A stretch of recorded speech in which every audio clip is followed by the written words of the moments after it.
Quisiera que el periodista mañana demuestre dónde Evo negoció luz verde con los contrabandistas. Esa es la prensa.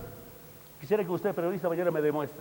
Queda usted posesionado como presidente constitucional. Iniciado el gobierno de Evo Morales como el primer presidente indígena de la historia el año 2006, este arremetió contra los periodistas, declarándolos sus enemigos. El primer adversario que tiene mi presidencia y mi gobierno son algunos medios de comunicación. Comenzaba así una relación tensa entre el presidente Morales, convertido en su propio vocero, y los medios de comunicación privados. Una relación marcada por antipatías, simpatías o intereses. Una relación de amores y odios bañada de política. Soy Roxana Lizárraga, soy periodista y también conductora. Trabajo en Unitel, en Noticiero Telepaís. Telepaís Meridiano, en vivo desde La Paz. Buenas tardes, bienvenidos a Telepaís Fin de Semana. Yo creo que los periodistas no somos enemigos del presidente Evo Morales. Lo que ha sucedido es que existen algunas preguntas, algunos cuestionamientos que no les gusta a las autoridades gubernamentales. Usted lo está defendiendo al señor Núñez, yo lo siento que eso acusa, sobrepasando la atribución periodística. Esta tensión entre medios y gobierno ha sido a momentos extrema. Ha prohibido el ingreso de la prensa nacional a las conferencias del presidente, ha expuesto a los periodistas a la violencia de los movimientos sociales afines al gobierno, ha llevado a un diario a los juzgados, ha estallado un canal de televisión y ha provocado inclusive una huelga de hambre del gremio. Podemos llevar una propuesta de productores. ¿Podría la trayectoria de Morales explicar en parte esta situación? Creo que tiene que ver con cómo los medios, sobre todo los medios privados, se ocuparon de Evo Morales en su etapa de dirigente cocalero. Todos los medios de comunicación le hacíamos cobertura, hemos seguido sus bloqueos, hemos seguido sus caminatas, hemos seguido sus conferencias de prensa. Era un personaje estigmatizado, era alguien que ponía muchos obstáculos para el desenvolvimiento de la política en el país. Antes de la presidencia de Morales, la relación entre los medios de comunicación y el gobierno fluía sin mayor dificultad. Y es que los medios de comunicación en Bolivia, en su mayoría privados, mantuvieron siempre una estrecha relación con el poder político. Ambos, gobierno y dueños de medios, eran parte de la misma élite social y política que había gobernado el país desde su fundación.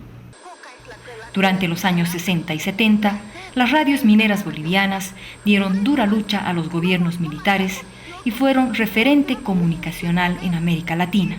Hoy, aun si la televisión tiene cada vez más alcance y relevancia, la radio sigue siendo en el área rural el medio más importante.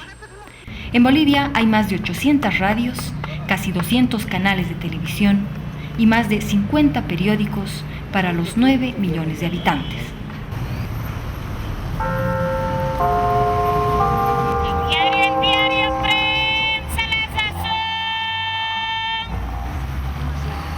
Diario La Sazón, La Prensa, El Extra, El Cambio. Los periódicos ahí ves también hablan bien, ahí ves también se va contra el gobierno, ¿no? Se entredicen entre ellos. Y en el centro de la disputa está el ciudadano, aquel a quienes ambos, gobierno y medios, se deben.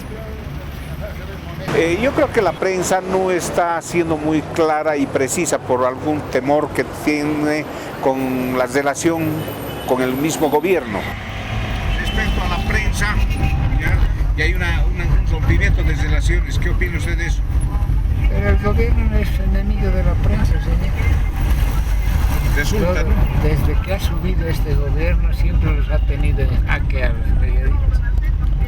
Se evidencia así la polaridad que vive la sociedad entera, incluidos los propios medios. Hay públicos que son seguidores de los medios oficiales y hay públicos que más bien siguen a los otros medios. Pero ¿cómo afecta al ciudadano esa tensión entre medios y gobierno en su derecho a la información? Con seguridad no nos llega una buena y adecuada y coherente información. Lo que tenemos es un perjuicio, porque como hay unas audiencias polarizadas frente a unos medios polarizados, no tenemos la posibilidad de hacernos un cuadro suficientemente global y coherente de lo que está ocurriendo en el país. Como dice este analista, ratificando la politización de los medios y la comunicación en Bolivia, ante la ausencia de una oposición consistente, el gobierno de Evo Morales parece haber encontrado en la prensa a su mejor adversario. Y para hacerle frente, la ha denunciado como opositora a su gobierno, ha potenciado y creado medios de comunicación estatales y ha comenzado a delinear nuevas reglas de juego, una serie de normas legales conflictivas y poco convincentes. A pesar de ello, la confianza en la libertad de prensa sigue vigente. Porque se supone que en una democracia los ciudadanos tenemos no solo el derecho, sino la obligación de conocer lo que está pasando para participar. Y uno participa desde el momento en que justamente recibe información.